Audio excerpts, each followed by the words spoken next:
dynamic creative. This is Facebook ads secret weapon. We call it the DCT.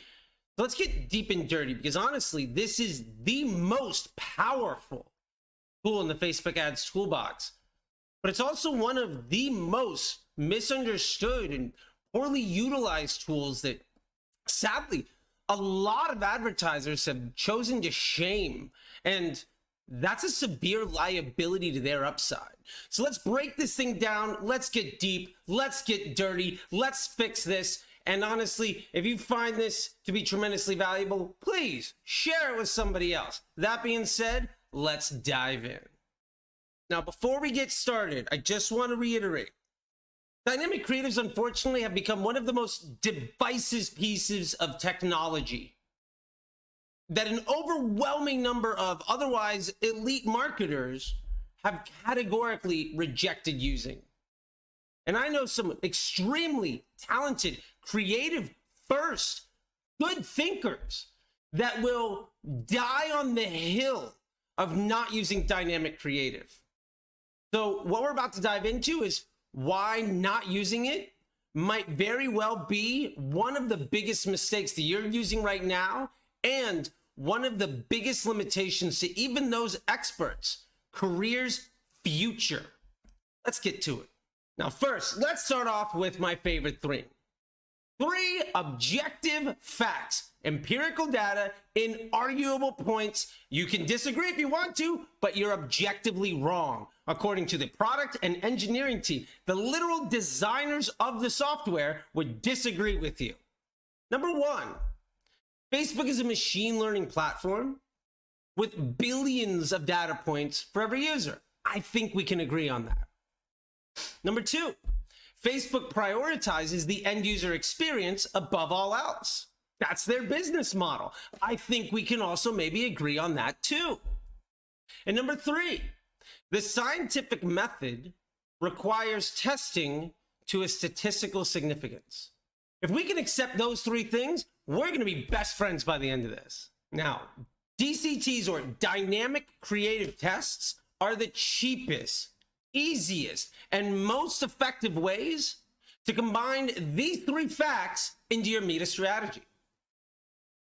DCTs produce high confidence assets. They're actually a high confidence asset development machine that you'll be able to leverage with a large investment to deliver very specific business objectives.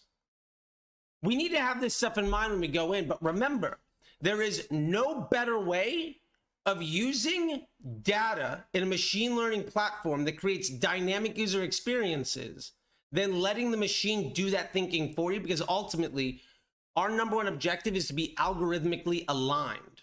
And that's not a limitation, it's an opportunity.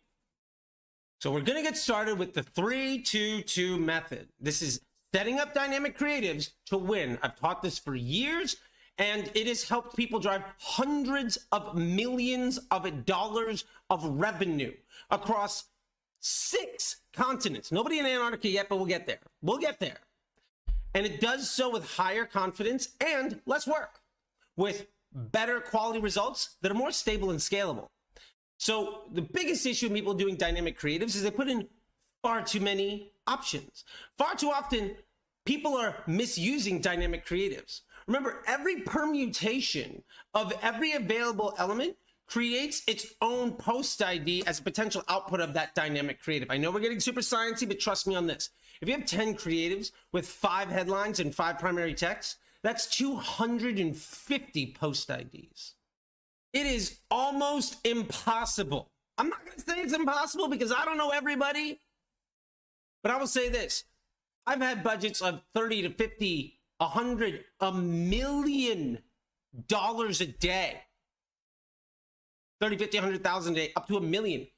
I haven't had the money to test 250 possible permutations to statistical significance. Just haven't been able to do it.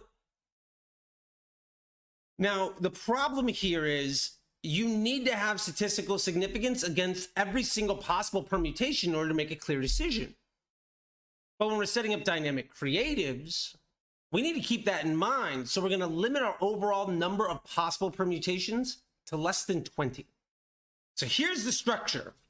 All right, here's the $1 million idea, pulling back the curtain on something that, again, we've been teaching for years and still seems to be a wildly disruptive concept that even some of the best people in the world were dying on the hill of effectively being on the wrong side of history, fighting it.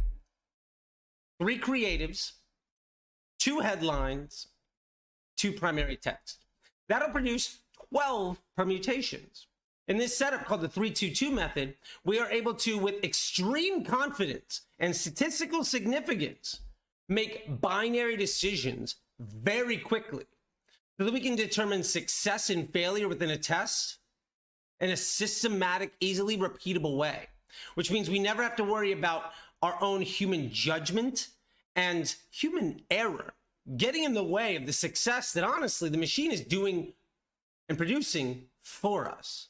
The secret sauce of dynamic creative is that it allows Facebook to deliver the best user experience to everyone in a dynamic fashion. Remember, every ad is a post ID. Actually, every organic post is too. Every piece of content you put up is ultimately just another web page on Facebook's website. Dynamic creative is actually a dynamic web page with multiple options that adapts and changes to give the end user the best possible experience. So you become more algorithmically aligned with Facebook, improving your estimated action rate. Now, Facebook will favor advertisers who prioritize the end user experience by creating content that they want to see. This will not only get you lower CPMs, but you'll also get preferential treatment in the auction by getting placement above other advertisers who will gladly pay more money to get to the best overall impression. Our job is simple. We are trying to make sure that the content that users want to see also delivers good business results. This is where we have symbiotic goals. And this is where Facebook is massively successful in being able to deliver consistent results for people and easily scale their accounts. When you're not using dynamic creative, you have to guess at this. And the honest truth is, no matter how good you are, your guesswork will never beat the scientific method. It's just not possible. And instead of fighting it, you could embrace it and put your best knowledge and guesswork into available choices and come up with multiple options. You could even be better by using the tool instead of afraid of it. The biggest pain in dynamic creatives, by the way, is most advertisers aren't able to see what ad brought the best results. We're going to debunk all of that right now. Now, the problem that advertisers had about not being able to see what ad brought the best results is because you've been taught to favor the wrong metrics. You've been taught to value the wrong things. And honestly, you probably haven't been taught how to extract a post ID from a dynamic creative. That's been around for years. I know I've been blue in the face talking about this since 2019. Also, a lot of really stubborn designers haven't embraced the opportunity that comes with dynamic ads, and they only see it as a threat or as cheating. You might have an idea of this copy is supposed to go with that copy and that creative, and that's the best possible thing.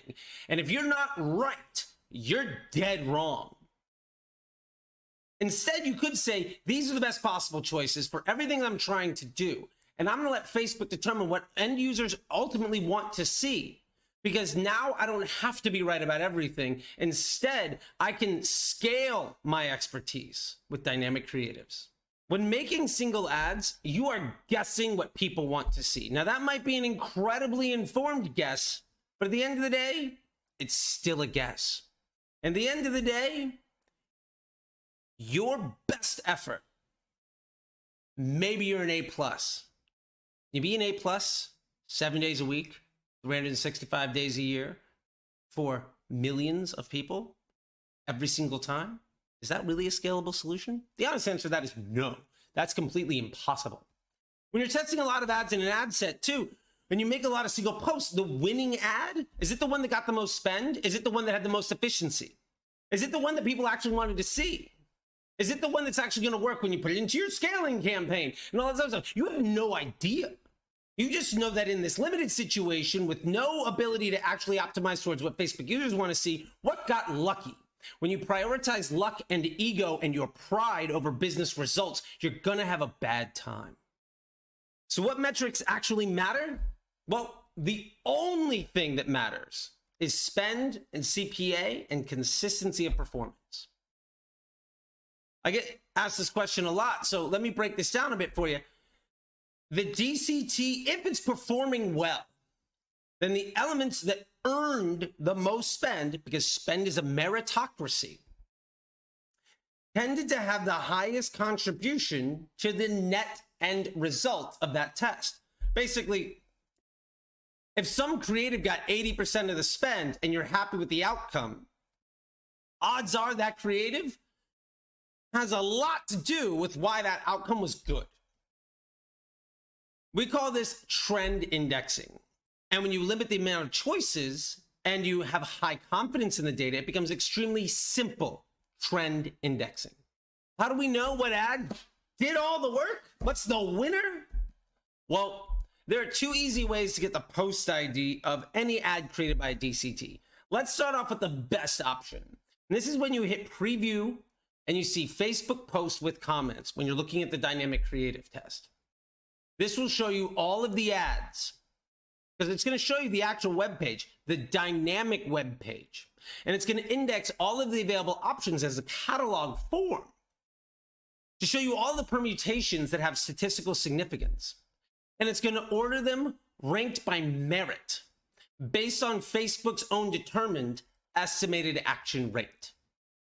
Estimated action rate, or EAR, is the most important element of any ad because it tells you ultimately what people want to see and what they're going to most positively engage with. This means what is actually going to help you in the algorithm get sustainable, projectable, and scalable results while allowing the ad to do all of the targeting for you and deliver very specific business objectives. When you focus on estimated action rate, you can get rid of bidding models. You can get rid of targeting audiences, and you can scale with efficiency that will allow you to deal with cash flow and ultimately determine what business objectives you're trying to solve instead of just trying to keep a certain ROAS up above a certain number, which is complete nonsense and not at all how you're supposed to manage Facebook, because ROAS is a lie to begin with. Now, there's another way. If you want to get the post ID of any ad shown in this preview, I want to cover this real quick.